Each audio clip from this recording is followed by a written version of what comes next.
اور غلام کو گھوڑے پہ بٹھایا ہے اور گھوڑے کی لگام پکڑی ہے تو یوں پیچھے رکھی ہوئی ہے، اور حضرت سیدنا فاروق اعظم رضی اللہ تعالیٰ عنہ آ رہے ہیں۔ غلام کہنے لگا حضور لوگ دیکھ رہے ہیں، مہربانی کریں بیٹھ جائے۔ فرمانے لگے نہیں باری تیری ہے، تو ہی بیٹھے گا۔ اس نے کہا حضور نہیں وہ تو ٹھیک ہے، کوئی باری فرض تو نہیں نہ ہو گئی، آپ مہربانی کریں آپ آ جائیں، ذرا لوگ آ رہے ہیں۔ فرمایا تمہیں کہا نا، غلام کہتا میں نے تیسری دفعہ کہا تو حضرت عمر نے جلال سے دیکھا، اور جناب عمر کا جلال تو زمین کانپنے لگ جاتی تھی۔ کہتے کہا حضور آپ آ جائیں، تو کہتے تجھے کہا ہے نا چپ کر کے بیٹھا رہے، کہتے میں گھوڑے پہ ہی کانپنے لگا۔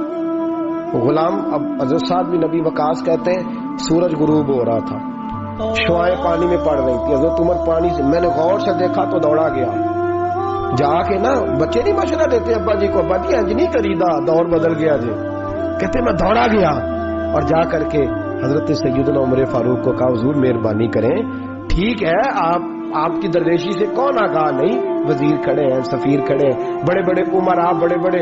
ملکوں کے حکمران ہیں، آپ مہربانی کریں یہ تم ذرا نیچا کریں، اور جوتا پہن لے، اگر خراب ہو گیا تو اللہ نیا بھی دے دے گا، اور مہربانی کریں ذرا غلام کو کہیں نیچے آ جائے۔ حضرت عمر کہنے لگے تمہیں کیا تکلیف ہے؟ کہا حضرت جی وہ وزیر مشیر کھڑے ہیں، یہودی ہیں، عیسائی ہیں، نجرانی ہیں، وہ بڑے بڑے مذاہب کے بڑے بڑے ملکوں کے، آپ کا بڑا نام سنا ہے۔ حضرت سیدنا سعد بن نبی وقاص فرماتے ہیں میرے ساتھ اتنا ترش رویہ حضرت عمر کا پہلے کبھی نہیں ہوا، کہتے ماتھے پہ شکن آیا اور کہنے لگا تجھے تیری مار ہوئے، ان 4 لوگوں کے لیے میں اپنے نبی کا طریقہ چھوڑ دوں، ان 4 دنیا داروں کے لیے نبی پاک کا طریقہ چھوڑ دوں؟ فرمانے لگے سر سے پگڑی اتاری حضرت عمر نے جلال میں، فرمانے لگے میرے سر پہ جو بال ہے نا یہ مجھے کسی دنیا دار نے نہیں دیے، یہ ساری عزتیں مجھے آمنہ کے لال نے عطا فرمائی ہے، اور میں ان محبوب کا طریقہ ان 4 لوگوں کی خاطر چھوڑ دوں؟ فرمایا قرآن کہتا ہے ان اللہ یامر بالعدل والاحسان، جب میں نے خود عدل کا تقاضا یہ رکھا ہے کہ کبھی وہ بیٹھے گا کبھی میں بیٹھوں گا، باری اس کی ہے تو میں کیسے بیٹھ جاؤں؟ حضرت سعد بن نبی وقاص فرماتے ہیں اسی درویشی میں سلام اس پر کہ جس نے بادشاہی میں فقیری کی، کہتے ہیں اسی درویشی میں حضرت عمر پہنچے تو جو پہلے ڈرا کرتے تھے جب حضرت عمر آئے تو انہیں کامتے بھی دیکھا، روب اور بڑھ گیا، ان کے دلوں کے اندر حضرت عمر کا دبدبا اور بڑھ گیا، اور میرے کانوں میں کہنے لگے سعد پہلے سنا تھا لیکن دنیا سچی کہتی ہے جو حال محمد اور محمد کے غلاموں کا ہے صلی اللہ علیہ، وہ دنیا میں دوسرا کوئی حاصل کر سکتا؟ آج ہمارے پروٹوکول، ہمارے دبدبے، ہماری انا پرستیاں، ہمارے دعوے، ہمارے طریقے، میرے عزیزوں لوگ ہمیں آ کے مثال دیتے ہیں، کہتے ہیں یورپ کی فلاں گلی میں یہ ہوتا ہے، میں نے کہا وہ گرد راہ کو نہیں پہنچ سکتے، یہ ساری چیزوں تو میرے مصطفیٰ کے غلاموں سے حاصل کیا لوگ، ہم نے چھوڑ دی، غیروں نے اپنا لی، خدارا اپنی زندگی میں تبدیلی لائے، درویشی،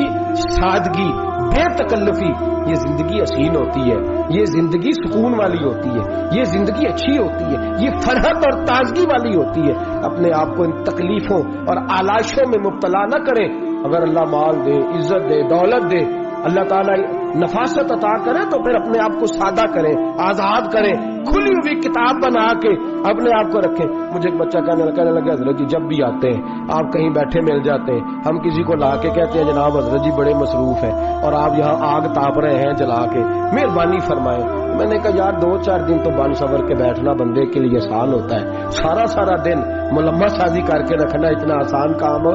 تو ویسے بھی بندہ جو ہو وہ نظر آئے تو اس کے لیے زیادہ بہتر ہوتا ہے، جو ہو وہ دکھائی دے وہ زندگی آسان ہو جاتی ہے، بہتر ہو جاتی ہے۔ اور ویسے بھی جو کھلی ہوئی کتاب ہوتی ہے اس میں لوگ مشکوک نہیں ہوتے، جو بندی ہوئی ہوتی ہے نا اس میں لوگوں کو خبر نہیں ہوتی کہ نہ جانے یہ کیا معاملہ ہے۔ میرے عزیزوں اپنے آپ کو بے تکلف بنائیں۔ بے تکلف سے مراد یہ نہیں کہ جیسے بے تکلفی ہم نے ایک غلط چیز کا نام بے تکلفی رکھ دیا ہے کہ جو آدمی بات پہ ٹھٹھا کرے، بات میں مذاق کرے وہ بے تکلف ہوتا ہے، یہ تو بے تکلفی اسلام اس کو پسند ہی نہیں۔ بے تکلفی سے مراد یہ ہے کہ جھوٹی انا نہیں بنائے، جھوٹے معاملات اپنے گرد نہیں اوڑے۔ اگر اللہ آپ کو بہت زیادہ مال و دولت دیتا ہے تو جتنا وہ مولا رومی کہتے ہیں جتنا ٹہنی پہ پھل زیادہ لگتا ہے نا اتنی وہ ٹہنی جھک جاتی ہے، جو اکڑی ہوتی ہے سمجھو وہ خالی ہوتی ہے۔ اگر آپ پھلدار ہیں تو پھر آپ کو جھکے، پھر آپ کو با اخلاق ہونا چاہیے، با محبت ہونا چاہیے، پیار والا ہونا چاہیے۔ زندگی میں اس چیز کو ضرور اپنائیے، بڑے لوگ وہی ہوتے ہیں جن کا کردار بڑا ہوتا ہے، بڑے وہی ہوتے ہیں جن کی بات بڑی ہوتی ہے، کوئی باتوں سے اور پروٹوکول سے کبھی بڑا نہیں ہوتا، ہمیشہ مدحت خیر الانام میں گزرے، دعا ہے یوم اور درود و سلام میں گزرے۔ آخر دعوانا الحمدللہ۔